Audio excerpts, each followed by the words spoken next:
Captain Jake Morrison stood on the bridge of the UES Liberty and watched the stars through the main window. 3 years had passed since humanity first met aliens, and those 3 years had been quiet. Too quiet. The ship's communication officer, Lieutenant Amy Parker, turned from her station with a worried look on her face. "Captain, we're getting a transmission from an unknown source," she said.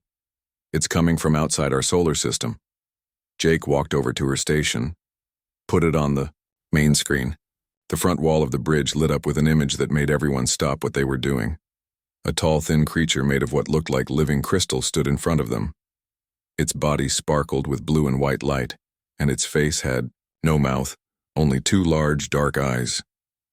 "I am Chancellor Zathara of the Galactic Council," the creature said without moving its mouth. The words came directly into their minds. "We speak for 12 advanced species that rule this galaxy. We have watched your kind for some time." Jake felt his heart beat faster.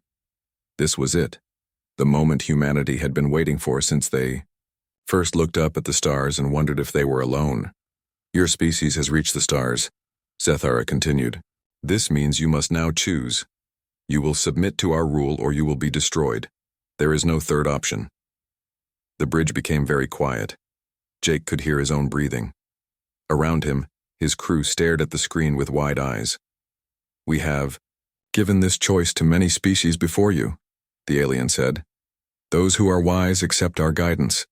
Those who are foolish fight and die. We do not wish to destroy you, but we will if we must." Zathara raised one of its crystal arms. "You have 30 of your days to decide. During this time you will surrender all weapons that can travel between stars. You will allow our medical teams to change your brains so that you are no longer violent. You will move to worlds that we choose for you. In return, you will have peace and order." Jake found his voice. "And if we refuse, then you will join the dead civilizations that thought they could stand against us." Zathara replied, "We have ruled this galaxy for 10,000 years. We know what is best." The transmission ended. The bridge stayed quiet for a long moment. Then everyone started talking at once. "They want to change our brains?" Amy said. 30 days, said Commander Ryan Phillips, Jake's second in command. "That's not much time." Jake held up his hand for quiet. "Get me a direct line to Earth Command.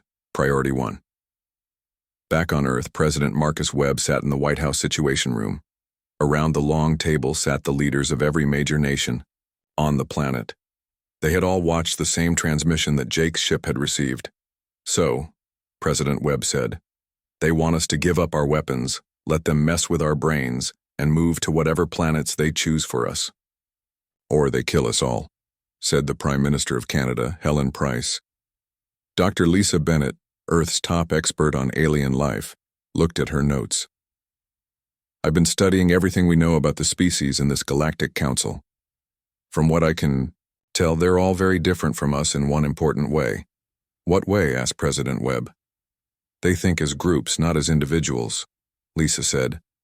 "Some of them have hive minds where everyone thinks the same thoughts.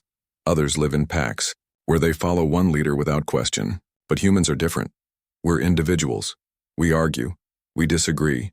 We make our own choices." The German Chancellor, Ben Foster, leaned forward. "You think that's why they want to change our brains?" "I think they don't understand us at all," Lisa said. "Every species they've met before probably wanted to be told what to do, but humans don't work that way." President Webb stood up. "I think it's time for a vote. All in favor of surrendering to this Galactic Council?" Not one hand went up. "All in favor of telling them where they can stick their ultimatum?" Every hand in the room shot up. "Then it's decided," President Webb said. "But we need to be smart about this. We can't beat them with normal weapons. They've been flying between stars for thousands of years while we've barely made it to Mars." Dr. Carol Turner, NASA's top scientist, spoke up. "Maybe we don't need to beat them the normal way. They said they've been doing this for 10,000 years. That means they've got a system. They know how other species react." "So what do we do?" asked the British Prime Minister. "We don't react the way they expect," Carol said. "We be ourselves, stubborn, crazy, unpredictable humans. Meanwhile, on a ship far from Earth, Chancellor Zathara met with other council leaders. The meeting room was filled with creatures that looked nothing like each other. Some were huge and covered in fur. Others were small and made of metal. Some floated in tanks of liquid. But they all had one thing in common. They had all given up their freedom long ago. "The humans will surrender," said General Vextai, a creature that looked like a giant insect. "They always do. A few might fight at first, but when they see our power, they will submit." "I am not so sure," Zathara said. "I have been studying their transmissions. These humans are strange. They fight among themselves constantly, yet they also work together. I do not understand them." "It does not matter," said Admiral Kethros, whose species looked like walking trees. "Understanding is not required, only obedience." Zathara was not convinced, but said nothing more. The council had never been wrong before. Why should they be wrong now? Back on Earth, ordinary people were learning about the alien ultimatum. The world's leaders had decided to tell everyone the truth. There would be no secrets and no lies. In a small town in Ohio, mechanic Pete Ross watched the news with his family. His wife, Sophie Martinez, held their young daughter close. "What does this mean for us?" Sophie asked. "It means we fight," Pete said simply. "I didn't serve in the army just to give up when some aliens tell us to." "But they're so advanced," Sophie said. "How can we possibly win?" Pete looked at his wife and daughter. "Maybe we can't win the way they think of winning, but we can sure make them regret messing with us." All across Earth, similar conversations were happening. In New York, police officer Kate Rodriguez was organizing her neighborhood. In Los Angeles, engineer Alex Thompson was already thinking about how to turn civilian spacecraft into weapons. In Miami, Dr. Helen Davis was wondering how to protect her patients if the aliens came. None of them knew if they could win. But all of them knew they would try. The 30-day countdown had begun. Humanity had made its choice. They would not kneel. They would not submit. They would not let anyone change who they were. The Galactic Council was about to learn something that 10,000 years of ruling had not taught them. Some spirits cannot be broken. Some fires only burn brighter when you try to put them out. And humanity was about to show them what that looked like. 6 months after the first ultimatum, the Council's patience finally ended. Chancellor Zathara gave the order that had been given to dozens of species before humanity. The fleet would advance on Earth and demonstrate true power. The Council fleet was a sight that had broken the will of countless worlds. 300 ships, each the size of Manhattan, moved through space toward the small blue planet. Their biomechanical hulls pulsed with organic light, and their weapons could crack continents. Admiral Chris Kane watched them approach from Armstrong Base, humanity's main orbital defense station. Around him, technicians worked frantically to coordinate Earth's response.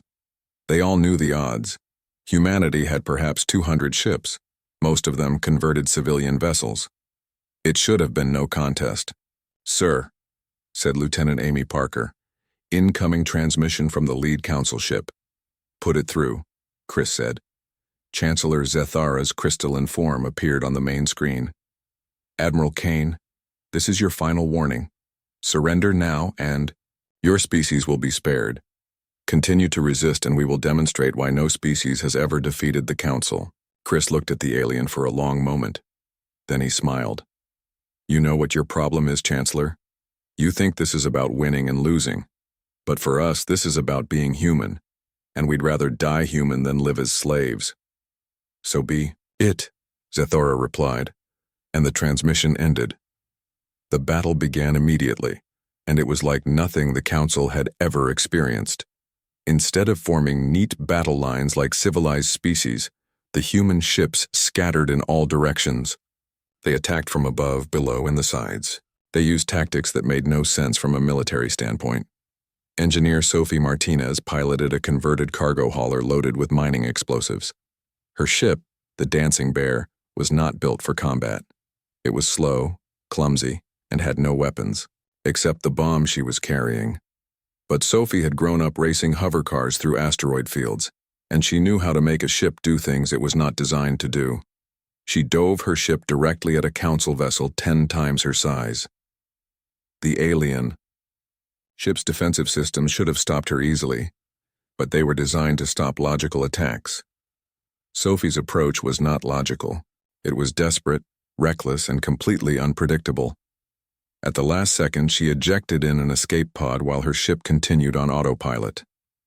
The dancing bear hit the council ship's hull and exploded. The damage was not enough to destroy the alien vessel, but it was enough to prove a point.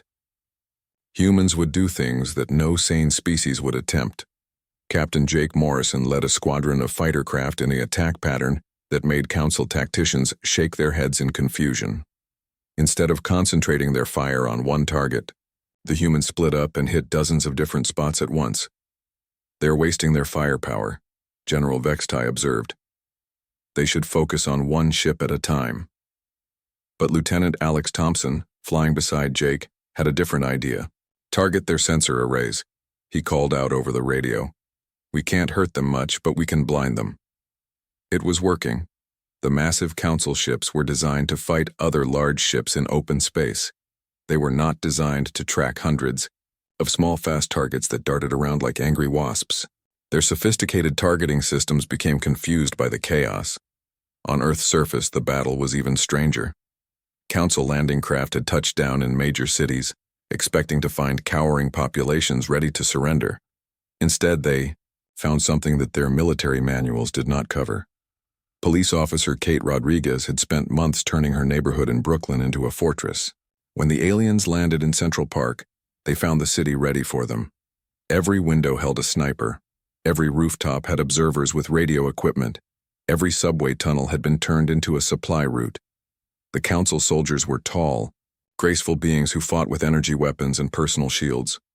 They were individually superior to any human in combat. But they had never fought an entire city before.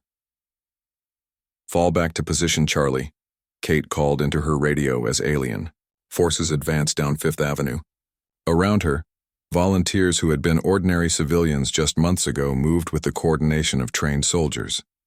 Pete Ross, the mechanic from Ohio, had driven his truck to New York when the fighting started. Now he was part of Kate's team, using his knowledge of engines to keep their improvised equipment running. They're jamming our radios, he reported. Then we go to backup plan, Kate said. She pulled out an old acoustic whistle and blew a pattern of short and long blasts. Across the city, other whistles answered. Within minutes, every resistance cell in Manhattan knew to switch to alternate communication methods. The council soldiers had never encountered an enemy that adapted so quickly. Every time they figured out how to counter one human tactic, the humans switched to something else. Commander Ryan Phillips was leading an assault on an alien command post when he realized something important. These guys fight like robots, he told his team over a secure line. They follow patterns, but we don't. Ryan was right. The Council's military doctrine was based on 10,000 years of experience fighting other organized armies. They knew how to counter every logical strategy. But humans were not being logical. Dr. Helen Davis had turned her hospital into a field command center. As a surgeon, she was used to making life and death decisions under pressure. Now she was applying those same skills to urban warfare. We need to think like viruses, she told a group of resistance leaders. We can't beat their immune system, head on, but we can infect it. We can make them waste resources hunting us. Her plan was working. Council forces were designed to conquer worlds through overwhelming displays of power. But they were not prepared for an enemy that refused to be overwhelmed. Every block they captured required constant patrol. Every building they secured could hide more humans. Every victory cost them more resources than it should have. Back in space, Admiral Chris Kane was learning the same lesson. His fleet was outgunned and outnumbered, but they were not outfought. Human ships darted between the massive council vessels like attack dogs harassing elephants. Engineer Carol Turner had designed a new type of weapon specifically for this battle. It was not powerful enough to destroy a council ship, but it did not need to be. The weapon scrambled their communication systems. Hit and run, Chris ordered his captains. Don't try to destroy them. Just make them deaf and blind. The tactic was working better than anyone had hoped. The Council ships were so large and complex that losing communication between different sections caused serious problems. They began bumping into each other. They fired on empty space where their sensors thought human ships might be. Lieutenant Alex Thompson made the discovery that changed everything. While dodging enemy fire, he noticed something strange about how the alien ships moved. They were predictable. Every time his fighter approached from a certain angle, the Council ship responded the same way. "They're not thinking," he reported to Admiral Kane. "They're following programs. If we can figure out their patterns, we can stay one step ahead." Alex was right. The Council's ships were controlled by advanced computers that calculated the most efficient response to every situation. But humans were not efficient. They were creative. They did things that the computers could not predict because the things made no sense. Dr. Ben Foster, working with a team of captured alien technology, made another important discovery. "Their ships are alive," he reported. "They're not machines. They're biological creatures that have been modified for war." This explained why the Council ships were so powerful, but also why they were vulnerable to human tactics. Living creatures, even modified ones, had instincts, and instincts could be confused. Sophie Martinez, who had survived her suicide run, was now working with Ben's team. "What if we could make them think we're something we're not?" she suggested. "Like what?" Ben asked. "Like a bigger threat than we actually are." They began broadcasting false signals that made small human ships look like massive battleships to Council sensors. The alien creatures that controlled the ships began responding to threats that did not exist, wasting energy and ammunition on empty space. Chancellor Zethara watched the battle reports with growing confusion. The humans should have been crushed within hours. Instead, they were somehow holding their own against a vastly superior force. It was impossible, but it was happening. "How many ships have we lost?" the Chancellor asked. 17, General Vextai reported. "And the humans?" "Over 100. "Then we are winning, are we?" Vextai asked. "They have made us use more ammunition in 6 hours than we used conquering the last 3 species combined. And they are still fighting." Zethara began to understand what was happening. The Council was winning by the numbers, but they were losing something more important. They were losing the ability to fight the way they always had. The humans were forcing them to adapt, and adaptation was not something the Council did well. On Earth, Kate Rodriguez was discovering the same thing. Her neighborhood had been bombed 3 times, but people kept coming back. They rebuilt their defenses and prepared for the next attack. "Why don't they give up?" a captured Council soldier asked her through a translator. Kate looked at the tall, graceful alien. "Because this is our home," she said simply, "and we don't know how to quit." 2 years into the war, something impossible was happening. Humanity was not just surviving against the Galactic Council, they were getting stronger. Captain Helen Price had spent the last 6 months gathering intelligence from captured Council ships, and what she found changed everything. Helen's ship, the UES Intrepid, had been specially modified for stealth operations. She and her crew had managed to infiltrate a Council command vessel while it was docked for repairs. What they discovered in the alien databases made her immediately contact Earth Command. "Admiral Kane," she reported over encrypted channels, "you need to see this. The Council isn't as united as they pretend to be." Back on Armstrong Base, Admiral Chris Kane studied the stolen data with Dr. Peter Ross, who had become Earth's leading expert on alien technology. The information was stunning. "Look at this," Peter said, pointing to a series of files. "Half the species in the Council didn't join voluntarily. They were conquered, just like the Council is trying to conquer us. But they fight for the Council now," Chris pointed out. "Do they?" Peter asked. "Look at these casualty reports. Notice anything strange?" Chris studied the numbers. After a moment, his eyes widened. Council ships crewed by certain species have much higher accident rates, and their weapon systems seem to malfunction more often when fighting us. "Someone is sabotaging them from the inside," Peter confirmed. "The Council has been ruling through fear for so long that they forgot some of their subjects might still remember freedom." This discovery gave humanity a new strategy. Instead of just fighting the Council, they began trying to communicate with the enslaved species. It was Dr. Carol Turner who figured out how to hack into the Council's own communication network. If we can reach the other species directly, Carol explained to President Marcus Webb, we can show them that the Council can be beaten. How do we do that? Marcus asked. We show them what we've been doing. We broadcast our battles, our victories, our refusal to give up. We show them that freedom is possible. The plan was risky. Broadcasting on Council frequencies would reveal Earth's location to any ships that did not already know it.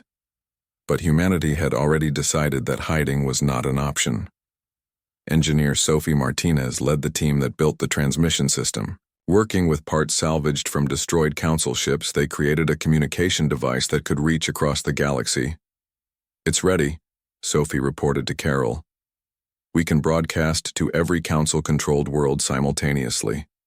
What should we say? Carol asked. The answer came from an unexpected source. Dr. Amanda Clark, the neuroscientist who had been subjected to Council conditioning, volunteered to record the message. I know what it's like to have someone try to take away who you are, Amanda said, and I know what it's like to fight back. The broadcast that went out to millions of worlds was simple but powerful. Amanda stood in front of a camera with the ruins of New York behind her. Buildings were damaged, but they were being rebuilt. People were working, fighting, refusing to give up. My name is Amanda Clark, she said. I am a human being from the planet Earth. 2 years ago, the Galactic Council told us we had to surrender our freedom or die. We chose to fight. They tried to change our brains to make us obedient. We fought back. They sent their fleets to destroy us. We're still here. She paused, looking directly into the camera.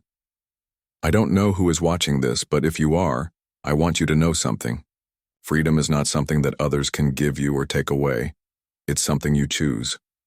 Every day, every moment, you choose to be free or to be a slave. We chose freedom. What will you choose? The broadcast reached every corner of the galaxy. On worlds that had been conquered centuries ago, beings that had almost forgotten what independence meant heard a voice telling them they could choose.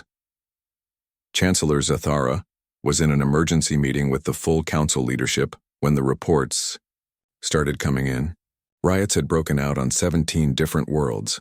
Colonial administrators were requesting military support. Species that had been perfectly obedient for generations were suddenly asking questions. This is what comes of allowing the humans to survive, General Vextai said. Their ideas are spreading like a disease.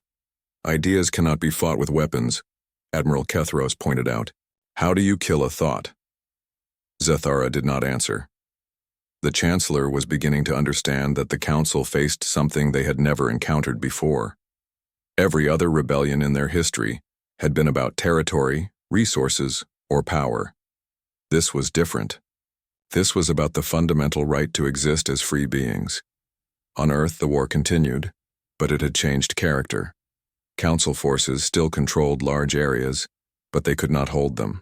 Every day brought new attacks from human resistance, fighters who seemed to appear from nowhere and disappear just as quickly. Colonel Ben Foster was leading one such attack on a Council supply depot in what used to be Chicago. His team included volunteers from dozens of countries, all united by their refusal to accept alien rule.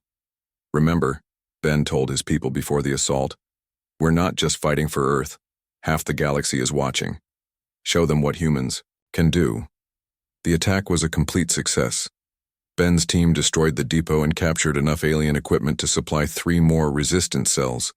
But more importantly, they broadcast the entire operation live to any alien ships in the area. This is Colonel Ben Foster of the Earth Resistance, he announced as Council buildings burned behind him. To any Council ship receiving this transmission, we have a message. We are not afraid of you. We will never surrender to you, and we will never stop fighting you. The broadcast was intercepted by Council forces and retransmitted throughout their fleet. The aliens wanted their own troops to see human defiance being crushed. Instead, they inadvertently spread the message to thousands of enslaved beings serving aboard Council ships. Dr. Helen Davis, now serving as a field medic with resistance forces, encountered one of these enslaved beings during a battle in Miami. A council ship had crashed and she was treating wounded on both sides when she met a creature that looked like a giant butterfly. "Why do you help us?"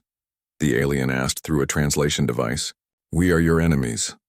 "No," Helen said as she bandaged the creature's wing. "Your masters are our enemies. You're just another prisoner." The butterfly being was quiet for a long moment. "I had forgotten," it finally said. "My people used to fly free among the stars, before the council came." "Maybe they will again," Helen said. Stories like this were being repeated across the galaxy. Council ships were reporting discipline problems. Enslaved species were asking their supervisors uncomfortable questions. Some were even refusing direct orders. The situation reached a crisis point when 3 entire ships switched sides during a battle near Saturn. Captain Jake Morrison was leading a desperate defense of the orbital shipyards when something unprecedented happened. "Captain," his communications officer reported, "we're being hailed by council ships." "They want to surrender?" Jake asked. "No, sir, they want to join us." The 3 ships that defected were crewed by a species called the Keth Ami, who looked like walking octopuses. Their commander, Admiral Tekvar, explained the situation when he came aboard Jake's ship. "My people were conquered 400 years ago," Tekvar said through a translator. "We had forgotten what it meant to be free until we heard your broadcasts. Now we remember." "What changed your mind?" Jake asked. "You fight like we used to fight," Tekvar replied. "With passion, with hope. The council has made us efficient, but they have made you alive." The defection of the Kethami ships was broadcast across the galaxy by human resistance forces. It was proof that the council's control was not absolute. Other species could break free if they chose to. Chancellor Zethara called an emergency session of the council leadership. For the first time in the organization's history, some members were questioning their fundamental approach. "Perhaps we should consider negotiation," suggested Councillor Yethran, whose species had joined the council voluntarily centuries ago. "Negotiation?" General Vextai was outraged. "With primitives who refuse to accept order?" "These primitives have lasted 2 years against our full military might," Yethran pointed out, "and they are inspiring rebellion across the galaxy. Perhaps it is time to ask if our methods are working." Zethara looked around the chamber at representatives of 12 species that had ruled the galaxy for millennia. For the first time, the Chancellor saw doubt in their faces. "The humans cannot be allowed to continue," Vextai insisted. "Their very existence threatens everything we have built." "What we have built," Zethran said quietly, "is an empire of slaves. Perhaps it deserves to be threatened." The debate raged for hours, but no consensus could be reached. Some council members wanted to escalate the war against humanity. Others wanted to find a peaceful solution. A few even suggested that the council should reform itself. Meanwhile, on Earth, Commander Ryan Phillips was planning the next phase of human resistance. Intelligence reports suggested that the council was divided and uncertain for the first time in their history. "They're scared," Ryan told his staff. "Not of our weapons or our ships. They're scared of our ideas." "Good," said Kate Rodriguez, who had been promoted from police officer to resistance coordinator. "Let them be scared. Fear makes people make mistakes." The 30 days came and went without a word from Earth. Chancellor Zethara was not surprised. Most species needed to see a demonstration of council power before they understood their situation. The crystal being gave the order to begin the testing phase. The first target was Europa Station, a human research base orbiting Jupiter. The council did not attack with weapons. Instead, they used their standard braking protocols. They surrounded the station with their ships and cut off all communication with Earth. Then they waited. Commander Ryan Phillips received the order to investigate when Europa Station went silent. He took his ship, the UES Defender, and a crew of 30 volunteers. They knew it was probably a trap, but they went anyway.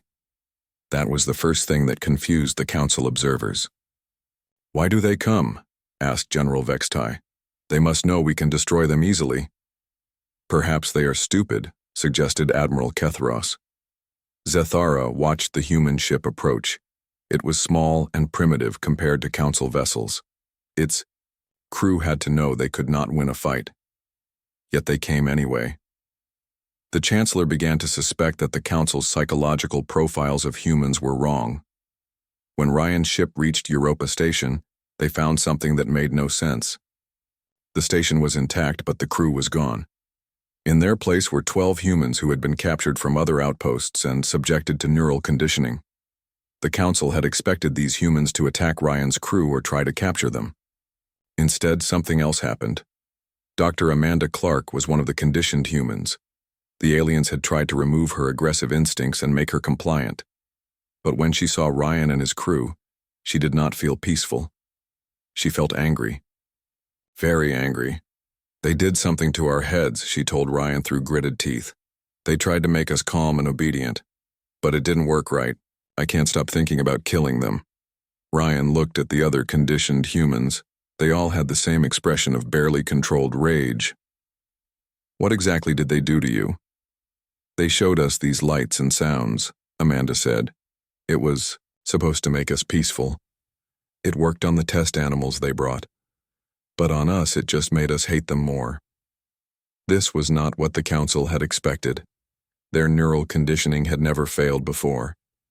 On every other species, it created perfect compliance.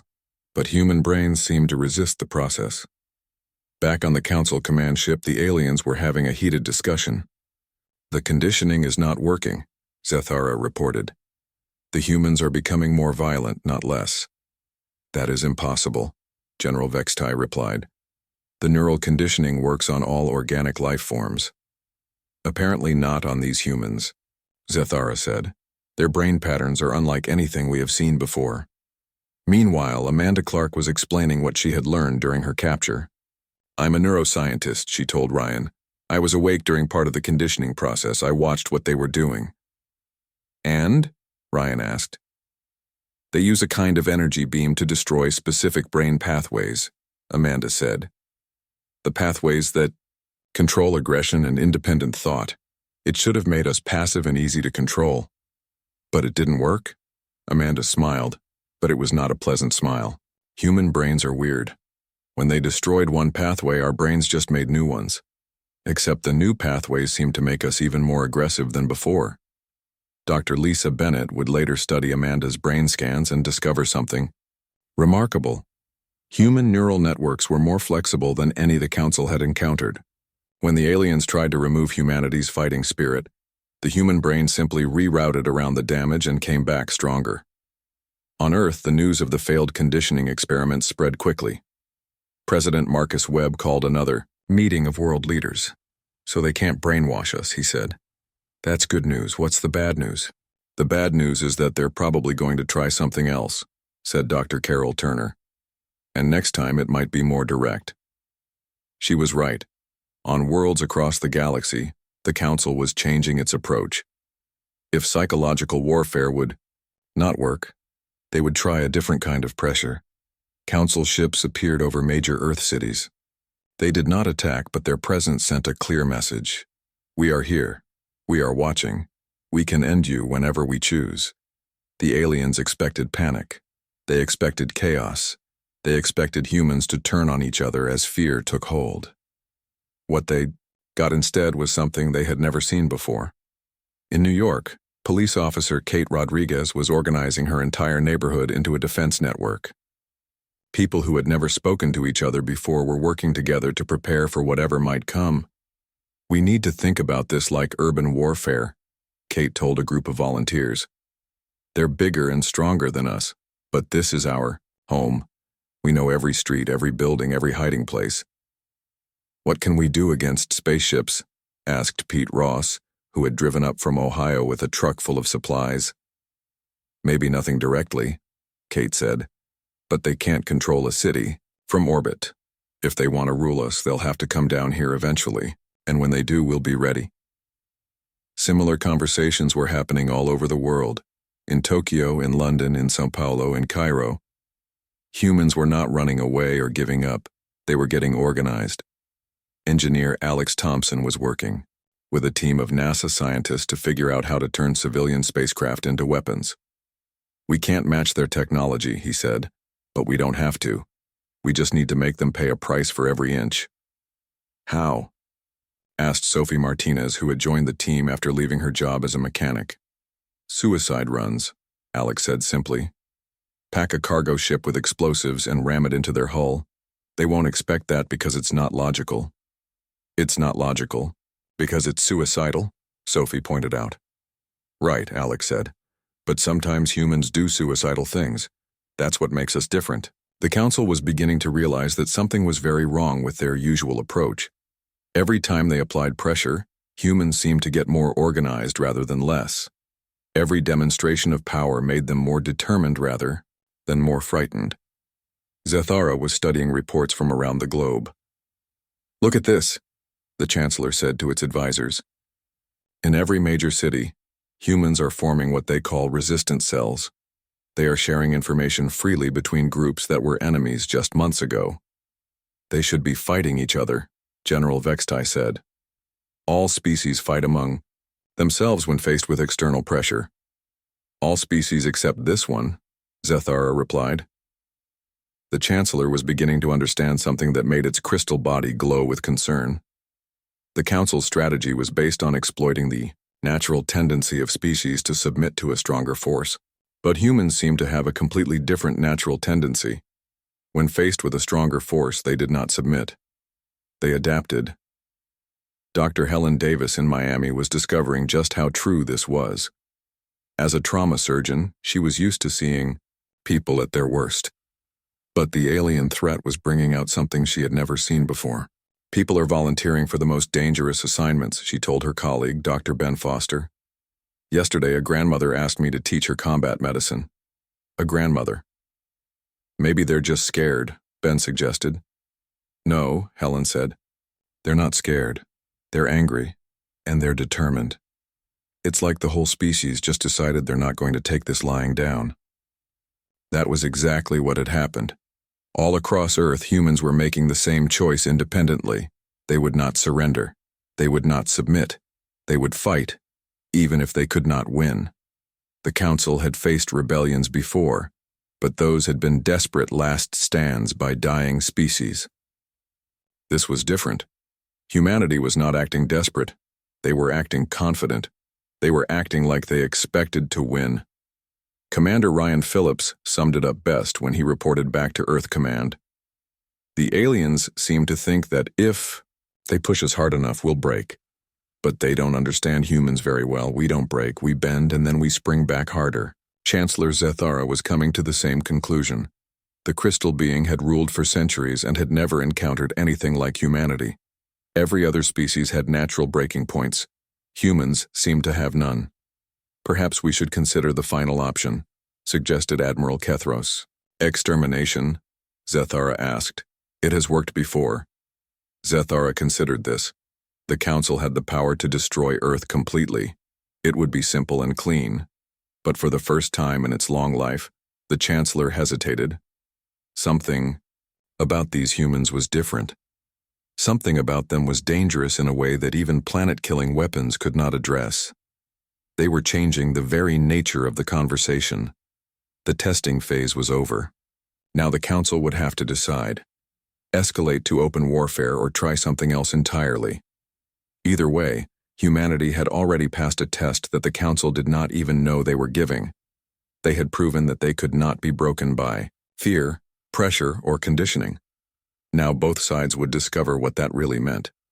The moment that changed everything did not come from a massive battle or a brilliant military strategy. It came from Dr. Carol Turner, working alone in a small laboratory beneath the ruins of Washington, D.C. Carol had been trying to solve a puzzle for months. How could humanity reach every enslaved being in the galaxy at the same time? The Council's communication network was heavily guarded, and their previous broadcasts had been shut down quickly. But Carol had been studying captured alien technology, and she had found something interesting. "The Council's ships don't just communicate with each other," she explained to Admiral Chris Kane over a secure video link. "They're all connected to a central network that coordinates everything they do. If I could hack into that network, I could reach every council ship, every council world, every enslaved being in the galaxy simultaneously.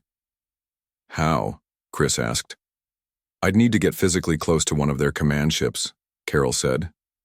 And I'd need about 10 minutes of uninterrupted access to their main computer core. It was an impossible mission. Council command ships were the most heavily defended vessels in their fleet. Getting close to one would be suicide. Getting aboard would be impossible. And getting 10 minutes alone with their computers was pure fantasy. Unless you thought like a human. Captain Jake Morrison volunteered for the mission immediately. His ship, the UES Liberty, had been refitted for stealth operations, and his crew had more experience fighting council forces than anyone else. We're not trying to destroy the ship, Jake explained to his team. We just need to get Carol close enough to do her job. Then we get out. Engineer Sophie Martinez had modified Carol's equipment so it could interface with alien technology. You'll have maybe 5 minutes before their security systems detect you, Sophie warned. After that, every alarm in the ship will be screaming. 5 minutes should be enough, Carol said, though she did not look confident. The target was Chancellor, Zethara's flagship, the largest and most powerful vessel in the Council fleet. It was currently stationed near Jupiter, coordinating Council operations throughout the solar system. Jake's plan was typically human in its apparent insanity. Instead of trying to sneak past the Council's defenses, they would create such a massive distraction that the flagship would be forced to respond. Commander Ryan Phillips coordinated attacks on Council positions throughout the solar system. Every human ship, every resistance cell, every hidden base struck simultaneously. The idea was to make it look like humanity was launching its final, desperate assault. The plan worked perfectly. Council forces rushed to defend their positions, leaving the flagship with only a skeleton escort. In the chaos of battle, one small stealth ship slipped through their defenses. Carol felt her heart pounding as Jake's ship approached the massive alien vessel. Up close, it was even more intimidating than she had imagined. The flagship was over 5 miles long and seemed to pulse with its own life. Docking now, Jake announced. Carol, you're up. Getting inside the ship was easier than expected. Council vessels were designed to accommodate many different species, so their airlocks accepted almost any configuration. Carol slipped aboard wearing a stolen alien environment suit that disguised her human appearance. The corridors of the flagship were vast and dimly lit. Strange sounds echoed from unseen places, and the walls seemed to breathe. Carol followed, the schematics that Sophie had provided, making her way toward the central computer core. She encountered 3 alien crew members on the way, but they were too busy with the battle outside to pay attention to one more anonymous figure hurrying through the corridors. Carol's heart was beating so loud she was sure they could hear it, but she forced herself to walk calmly. The computer core was exactly where the schematics said it would be. It was a massive crystalline structure that hummed with energy and pulsed with lights. Carol connected her equipment and began the most important hack in human history. Meanwhile, Chancellor Zethara was in the command center trying to coordinate the response to the human attacks. The crystal being was frustrated by how chaotic the battle had become. Human forces kept appearing where they should not be, attacking targets that made no strategic sense. They are throwing everything away in one final assault, General Vextai observed. Desperate and foolish. Perhaps, Zethara said, but humans have been foolish before, and it has served them well. The Chancellor was right to be suspicious. At that moment, alarms began blaring throughout the ship. Carol's hack had been detected. Intruder in the computer core, the ship's security system announced. Human life signs detected. Impossible, Vextai said. How did a human get aboard? This ship? Zethara did not answer. The Chancellor was beginning to understand that when it came to humans, very little was impossible. In the computer core, Carol was working frantically to complete her hack. Red lights were flashing, and she could hear the sound of running feet in the corridors outside. But she was almost done. Come on, she whispered to herself. Just a few more seconds. Her equipment beeped, indicating that the connection was complete. Carol activated the program she had written and watched as it spread through the Council's network like a virus. In moments, it would reach every ship, every world, every communication device in their vast empire. Council security forces burst into the computer core just as Carol activated her program. They found a small human woman standing calmly beside their most sensitive equipment. "You are too late," Carol told them with a smile. "It's already done." At that moment, every communication device in the Galactic Council's empire activated simultaneously, on ships scattered across hundreds of star systems, on conquered worlds that had been silent for centuries, in the depths of space where enslaved beings labored in mining operations. The same message appeared. It was not a speech or a demand. It was something much more powerful. It was a simple recording of humans being human. The message showed a playground in New York where children were playing while their parents rebuilt buildings damaged by council attacks. It showed Dr. Helen Davis treating both human and alien, wounded without distinction. It showed Kate Rodriguez organizing a neighborhood barbecue in the middle of a war zone. It showed Pete Ross teaching alien refugees how to repair human machinery. But most importantly, it showed ordinary humans making an extraordinary choice. Again and again, the recording showed people choosing to help others at personal cost, choosing to stand up to authority, choosing to remain true to themselves, even when it would be easier to give up. The message had no words, but its meaning was clear to every intelligent being who saw it. This is what freedom looks like. This is what it means to be truly alive. On worlds across the galaxy, enslaved beings watched the broadcast and remembered what they had lost. Some began to weep for the first time in centuries. Others felt anger stirring in hearts they thought had been emptied long ago. All of them began to ask the same question: why should we remain slaves? The effect was immediate and catastrophic for the Council. On ship after ship, enslaved crew members simply stopped following orders. They did not rebel violently, they just quietly refused to continue being slaves. Admiral Tekvar, the Kethami commander who had already joined the humans, watched the broadcast from the bridge of his ship. Around him, his crew was crying openly. "Admiral," his communications officer reported, "we're receiving surrender requests from over 200 council ships. They want to defect." "And the enslaved worlds?" Tekvar asked. 17 have declared independence in the last hour. More are joining every minute. Chancellor Zethara stood in the command center of the flagship and watched 10,000 years of carefully constructed order collapse in real time. Report after report came in of ships defecting, worlds rebelling, entire species remembering what freedom felt like. "We have to stop this," General Vextai said desperately. "Deploy the planet. Killers. Destroy Earth before this spreads further." "It has already spread," Zethara said quietly. "The human virus is in our blood now. We cannot cut it out without destroying ourselves." "Then what do we do?" Vextai asked. For the first time in its long life, Chancellor Zethara did not have an answer. The revolution that followed was unlike anything the galaxy had ever seen. It was not a violent overthrow, but a quiet awakening. Across millions of worlds, beings simply stopped being slaves and started being themselves again. Some council species tried to maintain control through force, but they quickly discovered what humanity had proven. You cannot rule people who have remembered how to say no. 3 months after Carol's broadcast, Chancellor Zethara sent a message to Earth. It was not a threat or an ultimatum. It was a request. "Admiral Morrison," the Chancellor said, appearing on screens across Earth. "The Galactic Council requests terms of surrender." Jake Morrison, now promoted to Admiral after his successful mission, appeared on the return transmission. Behind him stood representatives of dozens of species that had joined the growing alliance of free worlds. "There are no terms," Jake said, simply.